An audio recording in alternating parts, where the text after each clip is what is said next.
Hello বন্ধুরা, আজ আমাদের শুরু হচ্ছে ম্যাগি বানানো। তো দেখতে থাকুন আমাদের ভিডিও। ম্যাগিটা একটু অন্যরকম ভাবে বানানোর চেষ্টা করছি। এই যে আছে ম্যাগিটাকে আমি একটু ভেঙে নিয়েছি, তোমরা চাইলে গোটা রাখতে পারো, তোমাদের ব্যাপার।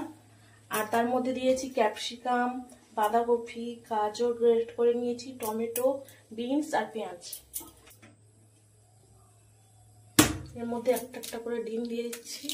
তো ডিমটাকে প্রথমে ভেজে নিচ্ছি আমরা।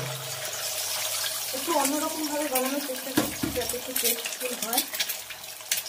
ট্রাই করলাম নতুন ভাবে। নতুন ডিমটা ভাজা করে নিয়ে ভেজে নিয়ে আবার দেখাবো। এবার আমরা একে একে করে বাকি যে সবজিগুলো আছে সেগুলো ভেজে নেব। প্রথমে দিয়ে দিলাম পেঁয়াজ,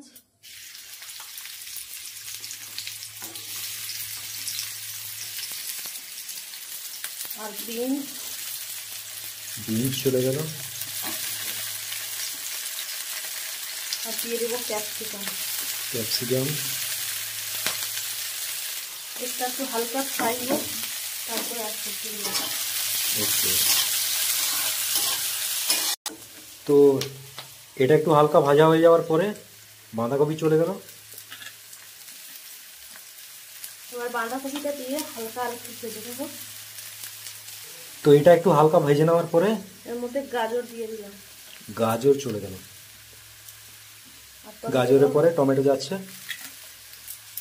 দারুণ কালারফুল লাগছে। এবারে হালকা একটু লবণ দিয়ে দেবো। হালকা একটু লবণ দিতে হবে, লবণ দিয়ে এবার এটাকে নেড়ে নিতে হবে।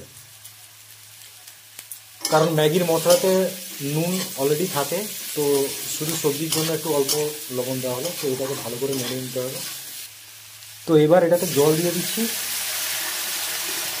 কারণ আমরা এটা স্যুপের মতো করে বানাবো, তো একটু বেশি করে জল দিচ্ছি আমরা। জল দিয়ে ভালো করে নেড়ে নিতে হবে। তো এটা জল দিয়ে ফুটছে, তো এবার আমরা ম্যাগি দিয়ে দিচ্ছি।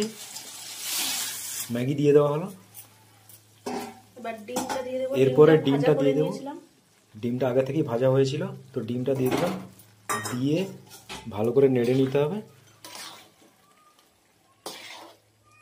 এবার লাস্টে আমরা ম্যাগি মশলা দিয়ে দেবো। তো ম্যাগি মশলা দিয়ে দেওয়ার পরে হালকা একটু নেড়ে নিতে হবে। তার জন্য 4টে ম্যাগি মশলা দিয়ে দিচ্ছি। দেখো ম্যাগিটা এবার ফুটছে, তো দারুণ সুন্দর কালারফুল লাগছে, দেখতে পাচ্ছ তোমরা। আর একটু পরে একদম রেডি হয়ে যাবে।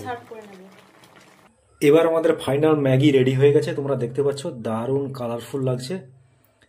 এবার আমরা টেস্ট করে দেখবো কেমন, আর তোমরাও বাড়িতে টেস্ট করতে পারো।